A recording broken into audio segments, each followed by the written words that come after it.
Open mind of receiving మనకుంటే మీరన్నట్టు ఎన్రిచింగ్గానే ఉంటుంది, ఎన్రిచింగ్గా ఉంటుంది. అండ్ మనలో ఇంకా కొంత డెవలప్ అని all of us are learning every single day. The journey of life is about various experiences. ఒక బ్యూటిఫుల్ చైన్లో బీడ్స్ ఒక్కొక్కటి గుచ్చుకుంటూ వెళ్తాం, right from birth till we're no more. So ఈ బీడ్స్ చాలా ఎన్నో ఎక్స్పీరియన్సెస్తో this is what is life about. ఆ ఎక్స్పీరియన్సెస్ ఎన్రిచింగ్ ఎప్పుడు ఉంటాయి అంటే మనలాగే ఆలోచించే వాళ్ళే ఉండటం కాకుండా మన నుంచి డిఫర్ అయ్యే వాళ్ళని కూడా మీట్ అవుతున్నప్పుడు మనలో ఉన్న ఆ పర్సనాలిటీలో డిఫెక్ట్స్ కానీ లేదా ఎక్స్పీరియన్సెస్లో లేని కోణాలు కానీ ఇన్ఫ్యాక్ట్ మనని ఫుల్ఫిల్ చేస్తాయి ఆ relationships. So I think in this way I'm blessed. Yes ma'am. And also మీరు నేర్చుకున్న సంపాదించుకున్న జ్ఞానం వీటన్నిటినీ మీరు పర్స్యూ చేస్తూనే చిన్నపిల్లలు వీళ్ళేంటి నాకు చెప్పేది, లేకపోతే ఇక్కడ నేను నేర్చుకోవాలా, లేకపోతే ఇంకొకరి దగ్గర నుంచి నేర్చుకోవాలని కాకుండా you're open to learn, open to appreciate. Definitely. అసలు చాలా టీనేజర్స్కి పేరెంట్స్కి మధ్య వచ్చే కాన్ఫ్లిక్ట్స్ ఒక పేరెంట్ నుంచున్న స్టాండ్ పాయింట్ని మెంటల్గా మార్చుకుంటే, అంటే నాకు తెలిసిందే వేదం, నాకంటే చిన్నవాళ్ళందరికీ నాకంటే తక్కువే తెలుస్తుంది, నాకు ఎక్స్పీరియన్స్ ఉంది, దిస్ ఈజ్ వాట్ ఒక రిజిడ్ మైండ్ అనమాట.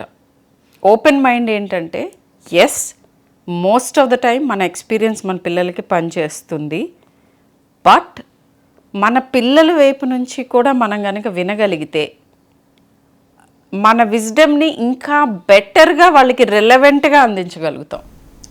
సో ఓపెన్ మైండ్ ఉండటం is very important in parenting. పేరెంటింగ్లో ఇంకొక వెరీ ఇంపార్టెంట్ క్వాలిటీ ఏంటి అని అంటే సీకింగ్ టు లెర్న్. చాలా థింగ్స్ మారిపోతున్నాయి, ఎంతో ఇన్ఫర్మేషన్ వస్తూ ఉన్నది. సో మన ఎప్పుడూ కూడా మనల్ని మనం బెటర్ చేసుకోవటం ఈజ్ ఎక్స్ట్రీమ్లీ ఇంపార్టెంట్. అండ్ ఒక very valuable thing about parenting ఏంటంటే పిల్లల్లో జరిగే మార్పులు, పిల్లల్లో వచ్చే ప్రాబ్లమ్స్ ఇలా చెప్తారు నా దగ్గరికి వచ్చి, మా పిల్లవాడికి ప్రాబ్లం ఉంది, మా పిల్లవాడిలో ఇది ఉంది.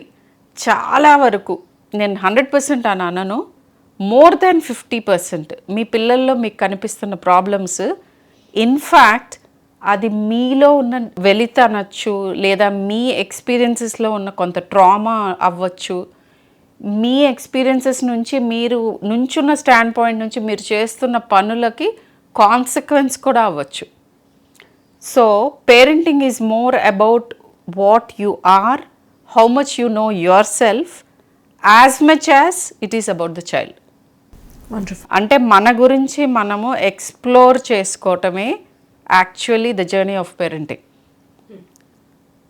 మనం కనుక కరెక్ట్గా అర్థం చేసుకుంటే, సెల్ఫ్ అవేర్గా ఉన్న మనుషులు they always have better relationships, whether it's with your partner or with your child. ఇక్కడ ఒక ఎక్స్టెండెడ్ క్వశ్చన్ మ్యామ్. మనల్ని మనం కరెక్ట్గా అర్థం చేసుకునే ఈ ప్రాసెస్లో మన లోటుపాట్లు ఏంటో తెలుసుకుంటాం, మన హైస్ అండ్ లోస్ తెలుసుకుంటాం, మనం ఎక్కడి నుంచి వచ్చాం, ఎక్కడున్నాం, ఎందుకు కంటిన్యూ అవుతున్నాం, ఇవన్నీ మనకు తెలుస్తుంది.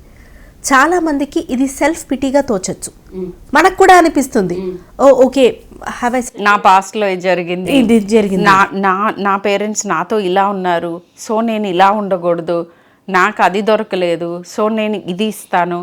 Most of it is like, అయితే ఇంక పేరెంటింగ్ చాలా వరకు ఎలా ఉంటుందంటే, ఇఫ్ మీ పాస్ట్ని మీరు రిజాల్వ్ చేసుకుని మీ గురించి మీరు తెలుసుకోకపోతే మీరు దాని మీద యాక్ట్ చేస్తూ ఉంటారు. What we call in if you talk about psychological ఇది కానీ, థెరపీ కానీ, లేకపోతే ఇంకొక సెల్ఫ్ అవేర్నెస్ అనొచ్చు, ఫిలసాఫికల్గా తీసుకున్నా, సైంటిఫిక్గా తీసుకున్నా కూడా మనకి we have to resolve our past, we have to heal before we get into nurturing a new life. But unfortunately అది అసలు తెలియదు.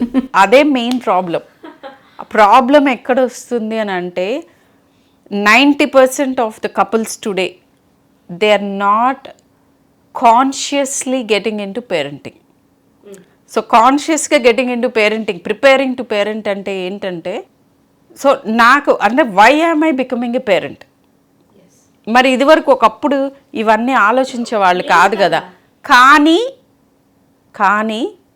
అప్పుడు పేరెంట్స్ ఎప్పుడయ్యారు? My mother got married when she was doing her 10th grade and had her children within 2 years. So she was a child herself actually.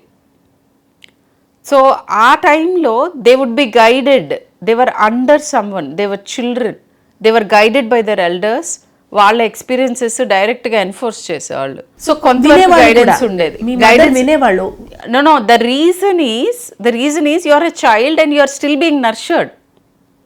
ఇప్పుడు parents are becoming parents after they are so nearly ఎక్కువ majority నేను ఇప్పుడు చూస్తోంది around 30 years, around 30. 25 before marriage. ఒకప్పుడు 35కి they would start having their grandkids, 1 generation before. So now most of the people are becoming parents at 30 to 35 మధ్యలో.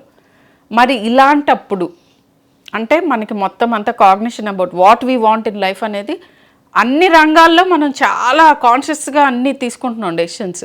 కానీ parenting దగ్గరికి వచ్చేటప్పటికి వాట్ డస్ పేరెంటింగ్ ఇన్వాల్వ్ అనేది అసలు ఆలోచించట్లేదు.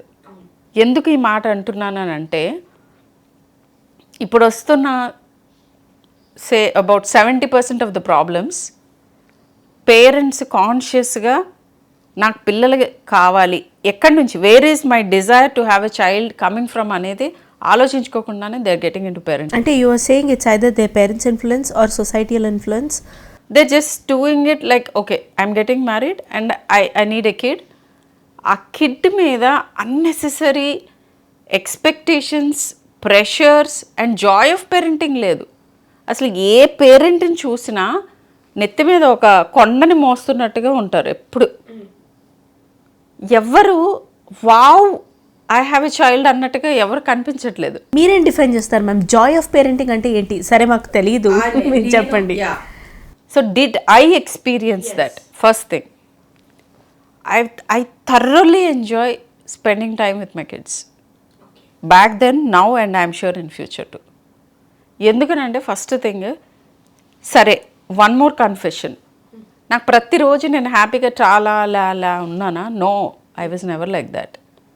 నాకు కూడా అబ్బా అసలు ఇంకా దిస్ ఈజ్ మై లిమిట్, నేను ఇంతకంటే చేయలేను, అబ్బా I want some time away from them, or oh my God how I wish I were to be left alone. ఇలాంటి మూమెంట్స్ ఉన్నాయి, that is true. But as I became more and more self aware, that is what I told you, that I made my journey as a person. I healed myself and I realized I am an anxious parent ani, I am a worrying parent ani. ఇది నాకు నేను నా మైండ్లో నేను విధించుకుంటున్న శిక్ష. యాక్చువల్గా బయట నుంచి నా పాపం పిల్లలు ఏం చేయరు, అవన్నీ మనకే, మన మైండ్లో ఉన్న నాట్స్ అవన్నీ. వాటిని విప్పుకుంటే అందరికీ జాయ్ ఉంటుంది పేరెంటింగ్లో.